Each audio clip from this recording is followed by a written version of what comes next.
All right, first and foremost, give all praise, honor, and glory to Yahweh, Ba'ashem Yahushua, Ba'ashem Kalkadash. Double honors to the elders and the apostles of Great Millstone who rule well and who was worthy to be counted for double honors.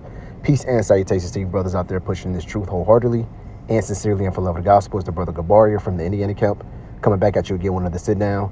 And I'm going to entitle this video, You Other Camps Ain't Got It.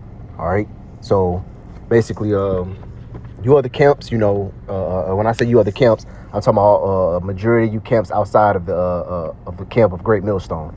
Okay, y'all don't have the 100% truth. All right, matter of fact, most of you guys don't even claim to have 100% truth. All right, and anything that's less than 100% is off. All right, the scripture talks about a little leaven leaveneth the whole lump. All right, now if you don't know what leaven is an rising agency like yeast, baking powder, baking soda. These are all what you would call modern day leaven. Okay, see, but it says a little leaven, a little bit of that leavens the whole lump. So that means if you have a little baking soda, a little bit of yeast, and if you're in the baking, if you're in the, I don't want to say baking industry, but if you're into the cooking, you know how to cook, you know how to actually make bread and shit. I'm a baker. I know how to make certain things from scratch. Pancake mix, cookies, cakes. Matter of fact, my woman, she actually does cakes for a living. She makes and decorates cakes for a living. So we have all type of baking powder and baking soda, and we all types of leaven and shit. But the reason why I'm bringing this out is that even a little bit of leaven, even when you bake, breads, cookies, or whatever, you don't use a whole bunch of leaven. You use maybe like a half a teaspoon or a little bit, and that's enough to make your entire whatever you're trying to make rise. Whether you're making a cake, a pancake, a cookie, some bread, some biscuits, whatever you're making, a little bit of leaven makes that whole entire dish rises. See, but in that scripture, I'm equating it to like you guys who don't have 100% of the truth. Even if y'all say, oh, well, we don't know 100% of the truth, we only have maybe 99 or 98%. That means you're telling a lie then, because that little bit of falsehood that you have, a little bit of a doctrine that you're not teaching right, guess what? That makes the whole entire thing off. You see, which the scriptures doesn't support that. All right. The scripture says what? There will be no gall fouled in their mouth. Matter of fact, stop pulling them. I'm gonna get the 11 first.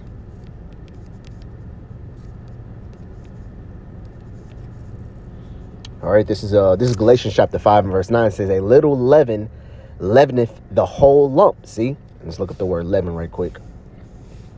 It says leaven. It says corruption. Oh, boom, corruption.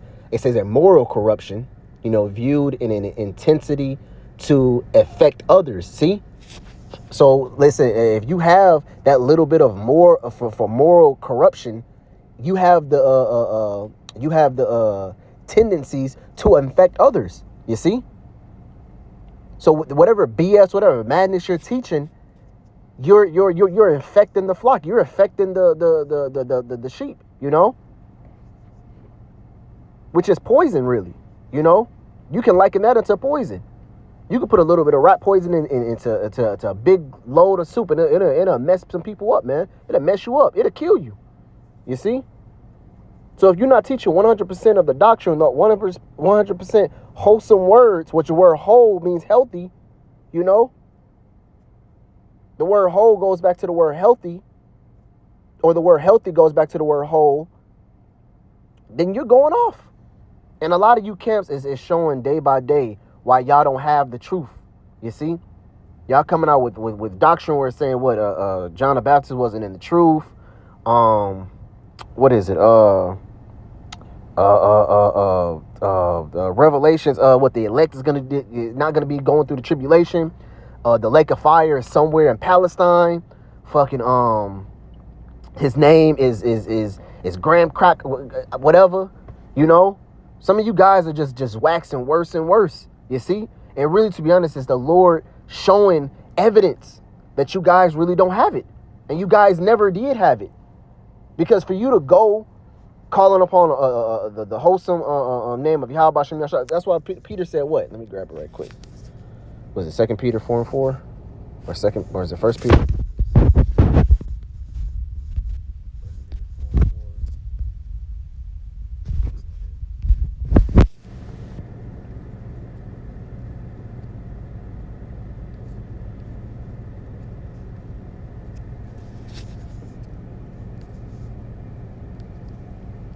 So I can bear with me for a minute.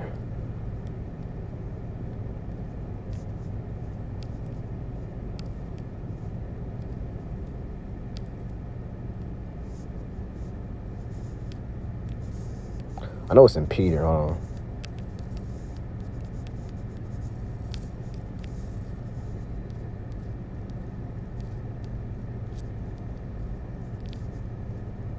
Second Peter 2 and 21. This is the water y'all. This is 2 Peter chapter 2 verse 21. It says, "For it have been better for them not to know the way of righteousness, than after they have known it to turn from the holy commandment delivered unto them." See, so it was so Peter is saying, listen, it was better for you to just to keep it pushing. You know, for you even not to even get into this truth, partake into the heavenly gift. For now, you wanted to put it down and start teaching something that's completely off. See, y'all punishment is going to be severe, man. Y'all punishment is going to be horrible. You see, it's going to be embarrassing, and not only is your punishment going to be embarrassing, but guess what? It's going to be written in the kingdom of during the kingdom of during the kingdom of heaven. You see, because best believe when we get in the kingdom of heaven, we write down all the things. We're gonna be writing about you guys. We're gonna write about how certain of you men fell off from the truth, didn't want to teach no more, and then y'all started teaching some wayward doctrine. Hey, didn't Paul talk about Demas? You know, he said Demas likened himself, fashioned himself unto the Romans.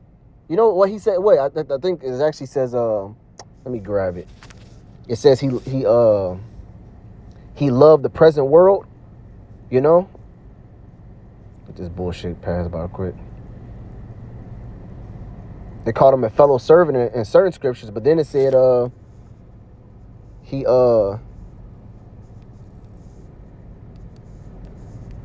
Demas.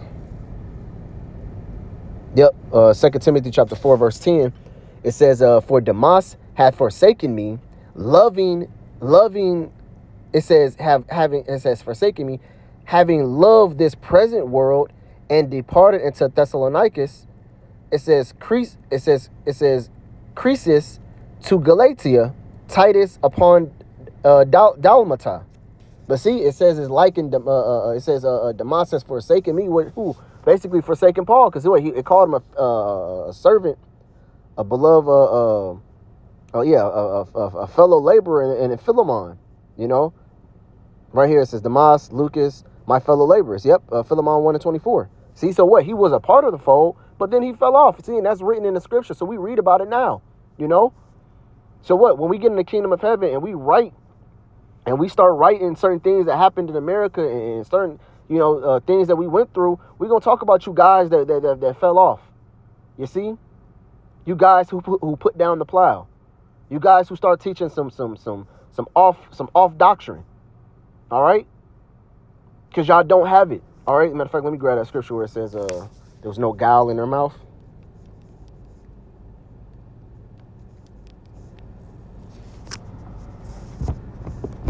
This is Revelation chapter 14. I'm gonna start with verse 4. In verse 4, it says, "These were they who were not defiled by woman." Sorry, and this is talking about who? The elect. You see, and that woman is what? Other doctrines, false doctrines. They weren't calling upon no false gods' names or nothing like that. You see, it says, "For they were virgins." It says, which that word virgins goes back to the word pure. You see. Virgins, unmarriable maid, a woman who has never had sexual intercourse with a man, which basically means what? You didn't go into no other doctrine. All right. When Yahweh Bashem Yahshua comes back, you wasn't found with no other because the Lord likens us into what? A woman. You see, but when a woman goes off, when a woman commits adultery, she's lying down with another man. So the Lord is saying what? You have committed idolatry, which is what? You worshiping other idols. So the Lord has likened us into a woman who's went off to sleep on her husband. You see? So what? The Lord is likened the elect into virgins, though. The ones who's waiting for the husband to get back. All right? So what? The Lord is likened us into a woman not sleeping with these other false gods. All right? That's why he calls them virgins here. Not actual virgins, that they hasn't had no box or whatever. You see? It says, these were they who followed the land, whitherso he goeth. It says, these were redeemed amongst men, being the first fruits unto Yahweh and to the Lamb. It says, and in their mouth was found no guile. See, so the things that they've been teaching, the things that they've been saying, it was all correct. It was all right. See, you couldn't condemn them. You couldn't trip them up. Their doctrine was 100% fact. Their doctrine was 100% on point. You see? So someone's out here and someone has to fit. This has to fit to somebody. You can't just say that, oh, well, we don't have 100% of the truth. We don't know everything about the scriptures. But the things that we do know, we know them to the best of our, we know all of it. All right? The things that are revealed unto us, we know 100% that they're facts and they're true.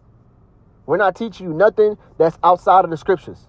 We're not teaching you nothing that's off. You see? That some of these other camps do. All right, IUIC talks about you have to change your name, get a marriage certificate, change your last name and get marry a woman in the truth, you know, and stuff, all that unnecessary. I'm gonna call it unnecessary BS. You see, all that stuff is unnecessary. You see, it says for they are without fault before the throne of Yahweh. Yeah, man. See, let me grab that other one. What was it? It's another one in Old Testament. It talks about a guile. It says, "Blessed is the man who the Lord." Yep. This is another one right here. Yep. It's Psalms chapter 32 and verse 2. It says, "Blessed is the man whom the Lord imputeth not iniquity," which is what, the elect. You see, because the elect has already been forgiven. So in a way, the elect is basically already redeemed. The elect can't even sin. Because the Lord, what? It says, blessed is the man who the Lord imputeth not iniquity. And that's the elect. So the elect can't technically go off. All right. It says, in whom soul there is no guile. See, whom soul there is no guile. So don't you think if a man's soul there's no guile, don't you think the things he's been teaching, the things he stands up for, the things that he will say, there won't be guile in it? See, it's not rocket science, man. But the more and more we stay in this place, the more and more America goes on, we see it bluntly how the Lord is not dealing with you guys. All right. Matter of fact, the scriptures talks about how, you know, the Lord is dealing with you, but he's dealing with you on the false prophet side. See, the Lord has both. He has the false prophet, then he has the regular prophet. You see? What, the deceiver and deceived are his?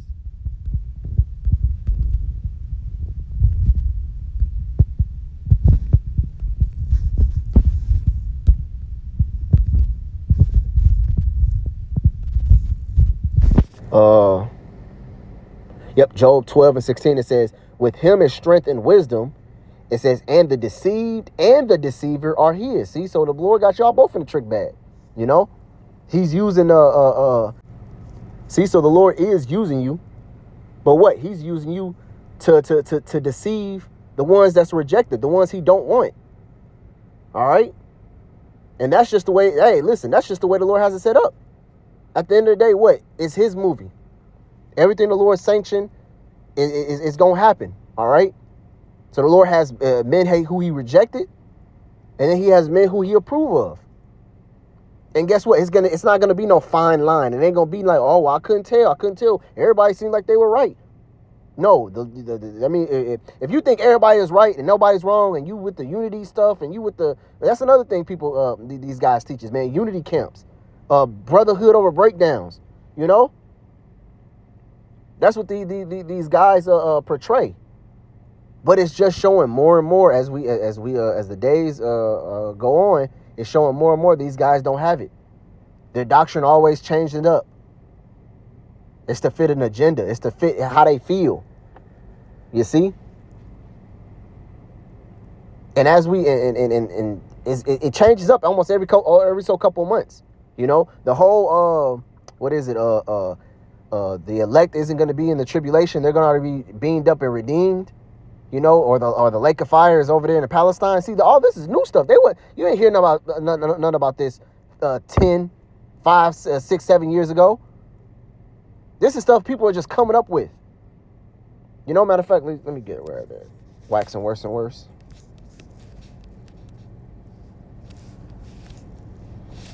This is 2 Timothy chapter 3, verse 13. It says, but evil men and seducers, let's look at the word seducers right quick. Seducers, it says a welder, a howler, a juggler, enchanter, used to be utterly in a kind of owl. This is because a deceiver, an imposter. See, so it calls a seducer a deceiver or an imposter. Did we not just read about the deceiver? Is what goes back to the false prophets, man. And the word deceiver also means devil. All right. So it says what? It says, but evil men and seducers shall wax worse.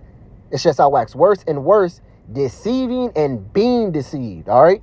See, it doesn't get no more plainer than that, man. They're deceiving the masses of these people, and they're being deceived themselves. You see? These people don't have a spiritual eye to understand, to filter what people are saying through the scriptures. Because that's what us of Great Millstone, that's exactly what we do. If it doesn't go off according to the scriptures, we ain't going to have nothing to say about it. But we filter things through the scriptures. You see? We hear what you got to say, and then we like, hold on, wait. The scriptures don't talk about that. That's not what the scripture says. The scripture says this. The scriptures are talking about this. You know? You can have a conversation. You can come up to the camp and have a whole conversation, and 99% of the stuff you can say was right. But as soon as you say something off, guess what? We own it. We own it right there to correct you. Yeah, man, and this and that, and Israel, the Lord gonna come back, and the Lord's name is Yahweh Bashem Yahushua. He gonna send his son to redeem the Israel. He gonna destroy them. He gonna destroy America, and Esau gonna be our slaves, and this, and we gonna live in unity, and the blacks, Latinos, and Native Americans all gonna live in unity, and then Japheth gonna come up and rule a little bit. Like, oh, wait a minute, hold on, wait a minute. Oh, that you was off right there. That's not, hey, no, the scriptures don't talk about that. You know, that's not what the scriptures say. You know. Everything that you said was cool, on point. You know, it was backed up by scripture. But as soon as you say something off, something that's not according to the scriptures, then that's, hey, we on it to correct you. All right. And usually when you go off on a little bit, it's going to affect other things as part of the breakdown. That's why your breakdown is constantly changing, because you got to constantly go back and fix things. I remember back a minute ago, we used to say, man, your doctrine has holes in it. You know, and the thing about holes is, if you don't fix that hole, it can spread. The hole can get bigger and bigger. All right. And we've seen certain guys who came up under GMS, who fell off, changed the doctrine a little bit, and now who don't even teach anymore. You know, the ITR guys, they're the ones who come up to mind. You know, the Good Samaritans, we used to call them the evil Samaritans. You know, the list goes on. All right. The Mississippi Maniac. You see the little hole that they were conflicted about, and it got bigger and bigger and bigger, and then boom, look, you ain't even gonna see them out no more. You know, or they're gonna take all their videos down, or they don't even teach in the name no more. All right, it happens. We see it evident. You know, it's evidence. All right. So that's all I had in this video. Lord will help these videos edifying. Like I said, man, you guys don't have it, and for you people out there who straddling the fence, I watch everybody. I support everybody. Hey, man, y'all, hey, you know what? Keep doing what you're doing. Keep watching everybody. Let's see how that's gonna end up for you. You know, I'm tired of niggas. You know, keep watching everybody. Let's see see your end outcome on that. All right. Read your scriptures. Let's see. Did the Lord listen to everybody? Did the Lord accept everybody? All right. With that, shalom.